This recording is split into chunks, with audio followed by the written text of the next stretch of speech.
Bonjour, bienvenue à tous. Pour ce nouveau Nostalgeek, nous allons parler de Diablo 2, un hack and slash sorti en 2000 sur PC, suite du Diablo premier du nom, sorti 3 ans plus tôt. Diablo 2 aura le droit à son add-on un an après, nommé Lord of Destruction. Cette extension rajoutera 2 classes, ainsi que l'acte 5 qui se passera chez les barbares.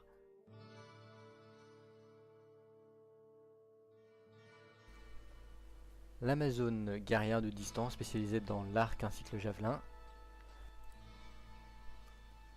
L'assassin spécialisé dans le corps à corps, les griffes, les armes à une main dans chaque main. Le nécromancien spécialisé dans les malédictions et l'invocation de squelettes. Le barbare spécialisé dans le corps à corps. Le paladin qui utilisera des auras pour la protection ou l'attaque. La sorcière spécialiste de tous les éléments. Et le druide spécialiste de la nature, invocation de la nature et transformation.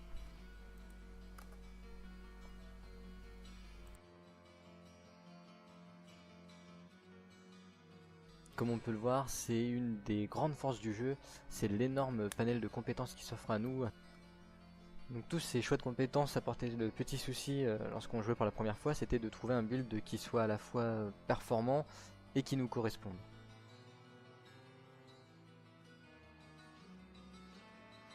Il faut bien se rappeler qu'on est quand même à cette époque-là au balbutiement des jeux en réseau par internet. On a là aussi les prémices du Battle.net, qui à l'époque était limité à une absence de 90 jours. Si jamais on s'absentait de plus de 90 jours, le personnage se retrouvait supprimé.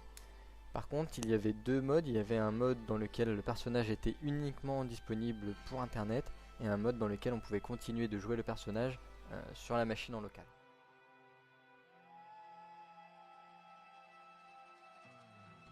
Ce qui marque Diablo 2 comparé par exemple à Diablo 3, c'est l'ambiance générale.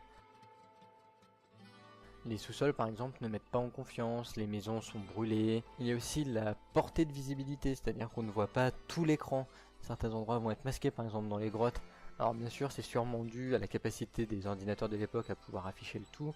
Ça permet de mettre une ambiance tout en limitant les ressources utilisées. Mais c'est par exemple ce qui manque énormément sur Diablo 3.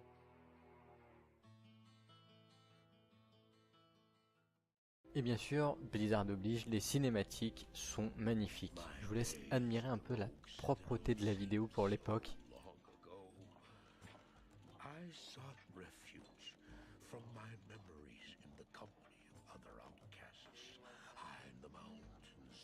C'est quand même la première image qu'on a du jeu. Quand on le lance, on tombe sur ça.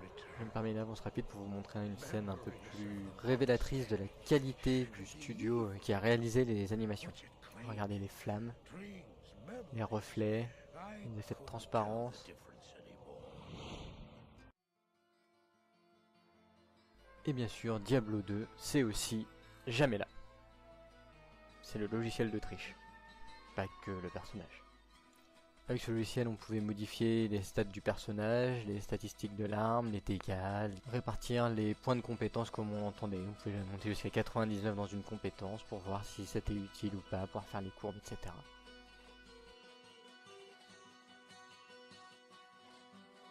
Alors officiellement, on s'en servait tous pour tester les builds. Officieusement, ça servait surtout à prendre des screenshots avec une armure de Roxor de la mort qui tue, ou à passer un boss contre lequel on avait du mal.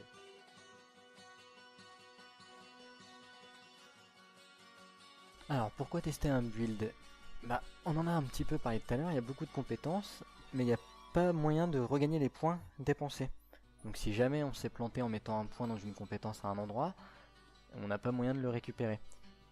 Sachant que au niveau de difficulté supérieure, les monstres de base deviennent déjà un peu plus durs à tuer, et surtout deviennent insensibles à un type de dégâts. Donc si jamais on s'est spécialisé que dans les dégâts de feu et que les mobs sont insensibles aux dégâts de feu, on va pas aller très loin.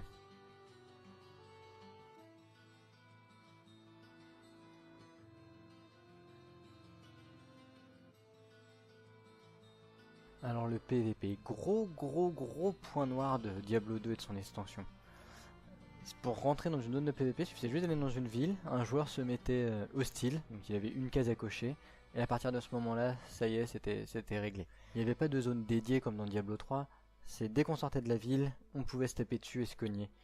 Tout ça pourquoi? Pour une magnifique oreille de l'adversaire battu. Rien de plus. L'or si jamais il en avait sur lui, mais en règle générale les gens le déposaient très vite.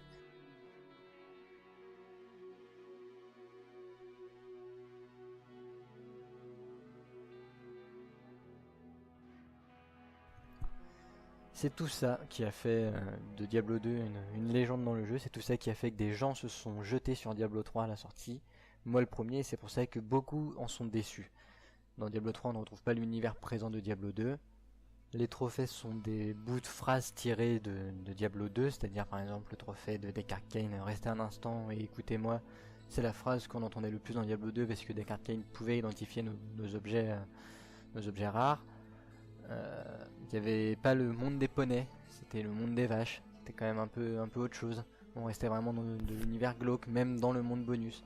La difficulté était vraiment présente, c'est-à-dire que à la sortie de Diablo 3, il y avait bien le mode Armageddon qui lui était vraiment difficile. Mais maintenant, même en T6, j'ai fait une pause en tournant 6. Je reviens sans avoir de l'équipement optimisé. Je traverse le tout sans difficulté. Donc il y a vraiment plus la difficulté présente dans Diablo 2. Même si Diablo 2 a bien eu les battle runs qui permettaient de gagner de l'expérience et du stuff sans difficulté. Et tout ça c'est sans compter par exemple l'énorme régression qu'il y a eu. Diablo 2 on pouvait jouer jusqu'à 8 joueurs en multi.